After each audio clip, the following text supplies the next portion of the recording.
Hey y'all, so I'm coming to y'all with a little story time. Just chilling on my balcony, wanted to create a different environment, a different scenery from what you guys are used to seeing me in my videos. I want to talk about a coworker. So, as y'all read the title, the coworker used me for sex. And this actually happened recently. I mean, not real recently, but about a few months ago. And hopefully my neighbors don't hear me because I'm just echoing it here in my balcony. Y'all see this? Look at my view. My view is definitely neighbor friendly, so we're gonna keep it PG for real. It's about a couple of months ago, we had an employee, okay? We were short of staff, and like any other company that started hiring. So there was this one guy who got hired. So at my company, there are two sites. There's the site that I work at, which is the main site, and there's the second site. Whenever they're short of staff, they'll have me work at another site because that site's more closer to my home. And the reason why I don't work at that site is because, Lord, I'd rather work at the main site. So it was that week they asked me to work at that site because even though they had hired the guy who they hired, they were still short of staff. So I was like, okay, fine, I'll work there. So when I got there, right, it was this guy. Okay, he was real quiet. Like any normal person, when you start the company, you're quiet, you don't say much. So we have clients that, we tend to throughout our shifts. Hey, how you doing? My name is so-and-so. He gave me his name, okay? When I say him, y'all know who I'm talking about. So that first day we worked, I completed my shift, knocked it out. He opened up a little bit. And the best way I can describe his description is, at the time, he really reminded me of Drake. He was Mexican and white, and he kind of gave me sort of like a Drake feel. He was kind of like Drake's height. He had kind of Drake's build. He was just so fine, at least back then, okay? Now, I'm just on a whole nother kick, y'all would not believe. But back then, he was just like very enticing. Okay, so when I first seen him, I'm like, okay, he's kind of cute. But then throughout the shift, I kind of, was looking over there. I'm like, damn, he kind of cute. So, I mean, he was nice, friendly. We kept it mutual. We talked about work and, where he worked at. He worked at a few other places locally. He was 24. I was in my 30s. Everything was fine. So my manager had called me that night of that same day and was like, hey, we need you to work the whole week. Can you work the whole week at that company? So I'm like, okay, so that's fine. I'll work the whole week at the site. That's no problem. So she's like, okay. So I got there the next day. We start talking some more. So as we're busy talking and, doing our job, he had approached me. We had took our clients, for some physical exercise, some physical therapy, and we had took him down the street to a park. So as we were walking, he kind of looked at me. We were talking. He was like, hey, do you drive? And I'm like, yeah, I drive. And he was like, oh, I wanted to see if, maybe you can take me around to go look for some vehicles because I'm in the process of getting my license. Mind y'all, he's 24 years old. So, when you're 24 years old, you got your license, you do. If you don't, no big deal. You're still kind of young. You go ahead and get your fucking license. So I'm like, okay, I mean, that's no problem. He's kind of cute. He wanted me, to drive him around, look for some vehicles. Why not? So I'm like, well, do you have a number? So he gave me his number. I locked his number in, and he locked mine in, and then that was that. So later on that day, we kept it mutual. It didn't really elevate to that extreme. Bitch, I don't know what happened, but it was just that particular moment. I'm like, the universe is definitely on my side, because did they not just hear that? I said, in my mind, I thought he was fine as fuck. And then, all of a sudden, he's asking for me. So I'm like, ooh, maybe a girl can take this to her advantage and then see what it's really about. So I think it was the next day. Yeah, it was the next day after that day. I was like, hey, so, you know, when did you want to go look for some vehicles? The best time will probably be on a weekend. Because he did ask me that day. He asked me, like, well, when are you busy? Won't be a great time for you to take me to some car lots to look for some cars. He said he had about, I think, like 6 or 7 grand already saved that he was wanting to put down on the car. So, I mean, it was just a matter of him getting around. He lived with his parents. So his parents, you know, weren't able to take him for whatever reason. I think he just wanted to talk to me. So I'm like, the weekend will probably be best because I do work, you know, my Monday through Friday shift. So the weekend, he's like, okay, bet. I'm like, okay, cool. So, bitch, I remember it was like on a Thursday or so. So the way I work, okay, I just want to see what it's about. So I was at the point where I wanted to see, you know, what he get down or like what the deal was. Was he really concerned about me taking him to go look for some vehicles, or did he want something a little bit more than that? So I actually texted him after work, and I noticed that he was walking home. I didn't see any vehicle that he was hopping into or driving back home. So I was like, hey, you know, do you walk home? Because he lived literally just a mile away from the place where he works. And then he was like, no, I don't walk home. My mom picks me up. And I'm like, okay, because if you walked home, I live around the corner. I can easily drop you off. I mean, we don't live that far away from each other, let alone far away from the place that we're working at. So he was like, oh, thank you. That's sweet of you. And I'm like, okay. And then he sent a heart. And then so I went ahead and I sent him a picture. So he was like, oh, you're so cute. And then so from that point on, it was I'm like, okay, he think I'm cute. So I said, you fine too. And he said, oh, I'm okay.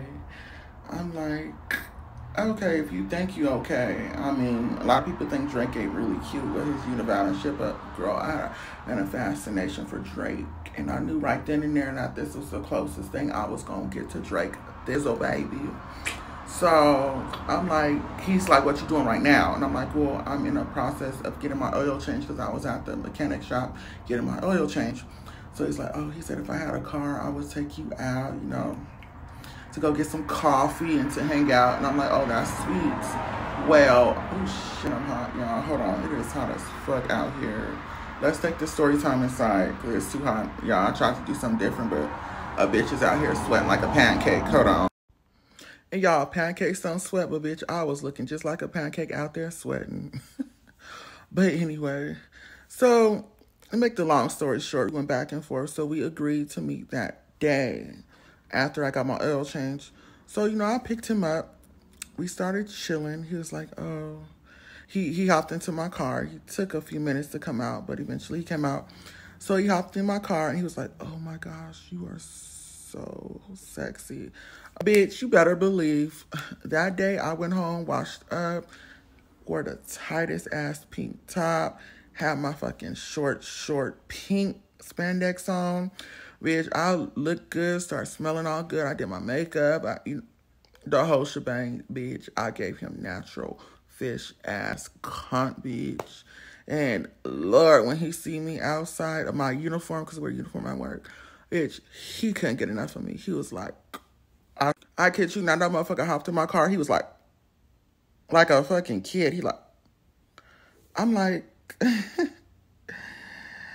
he was like, oh, well, when we were talking before, he was like, oh, I want to confess something to you, but I was embarrassed to let you know over the phone. And I was like, well, what do you want to tell me? He said, I'll tell you in person. I'm like, well, what the fuck is it, nigga? You got some HIV, you got gonorrhea, syphilis. Like, what is the deal? So that's the first thing that popped in my head when he hopped in my car. I'm like, well, nigga, what the fuck was you trying to tell me over the phone? And he was like, I was horny. I'm like, you was horny and you couldn't tell me that? He's like, yeah. He said, when I seen your picture, when you were texting me, I got horny. So I'm like, this square ass nigga, you couldn't just tell me your ass was horny? And he's like, you want to do something? I'm like, well, what the fuck is we going to do, Big Daddy? Because the fuck, you not coming over my house. We not about to have no fatal attraction ass situations if we don't work out and shit up in my motherfucking crib. We keep that shit out in the streets in those sheets, but we don't keep them in here. Reindeer, no. But this fool, He sat up here. It was like, oh, can we do something? I'm like, yeah. So he grabbed my arm while I was driving. So I started feeling on him, and he moved my hand closer to, his little area. And he started kissing my hand. And so I'm like, oh shit. I was getting turned on. I'm like, I'm gonna fuck Drake tonight, bitch. I'm gonna fuck Drake tonight. The closest thing I have of Drake. Bitch, I really thought I was fucking Drake. I was so turned on. I was like, this is Drake. Oh my goodness. And so what we did was we drove to the nearest park. There's this big ass park with ducks in the lake and shit. I'm like, ain't nobody gonna see us. So it was around the fall time, so it got dark very early. I'm like, man, I'm not taking this nigga to my house, but we definitely about to fuck. Okay. So I know I'm bad, y'all. And I've never messed with a coworker before, but I'm like, Lou, let me try it. Okay, I hear people having their own stories and their experiences and shit. Let me just be a girl and try it, okay? Let me be a little girl. So we went to the lake, bitch. We went to the lake. We went to the bathrooms like little ass kids. We snuck in a dark corner and we started going at it. He started kissing me. I was kissing on him. He tried to pick my ass up. I'm like, don't pick my big ass up because your ass, I'm not about to call nobody out here. We both not about to miss a day of work due to us fucking at this damn park. You know they're about to find the fuck out. This town ain't that big anyway. We live in a little small ass town. So, long story short, we started making out, blah, blah, blah. So we go back to the car, we get ready to go home, and then he wanted to get at it again. He's like, oh, I want to do a second round. So I'm like, okay, we in the car, that's the safest place. So we get in the back seat. This is where it went downhill.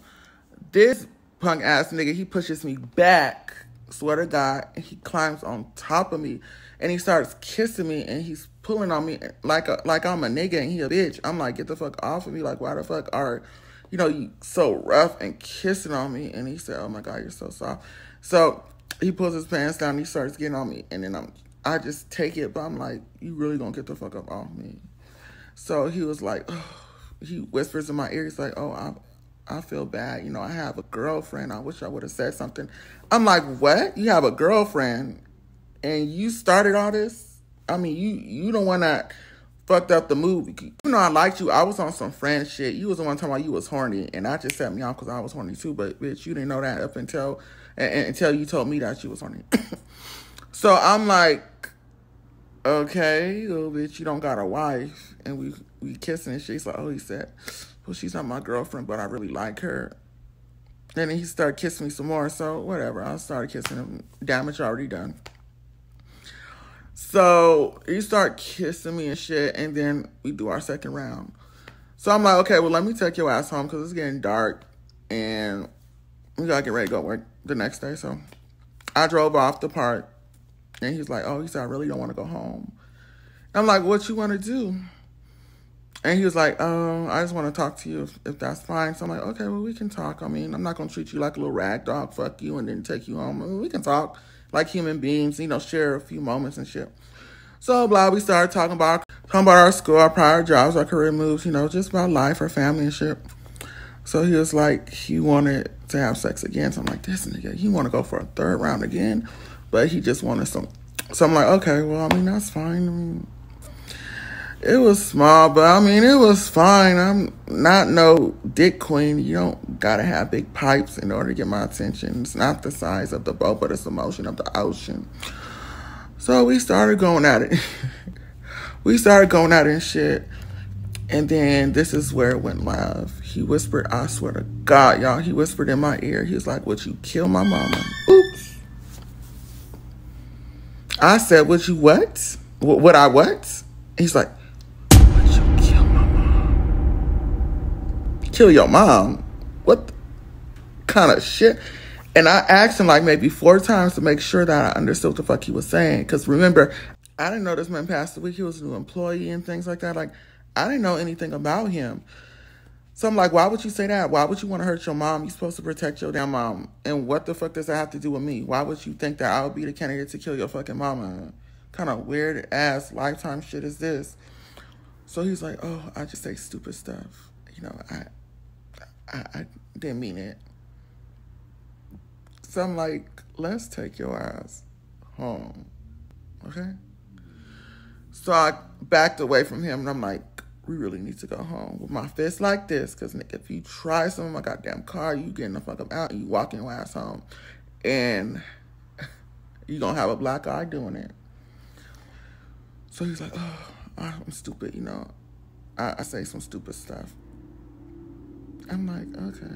I mean, he seemed kind of delayed a little bit in his interactions prior to me meeting him, but he was very functional, and I don't discriminate, you know. I mean, we all got something going on up here, whether we realize it or not. You know, we all have our own situations up here. So, I mean, I did know that as well, and I took that into consideration. Like, okay, well, I mean, he's overcoming some psychological issues as well.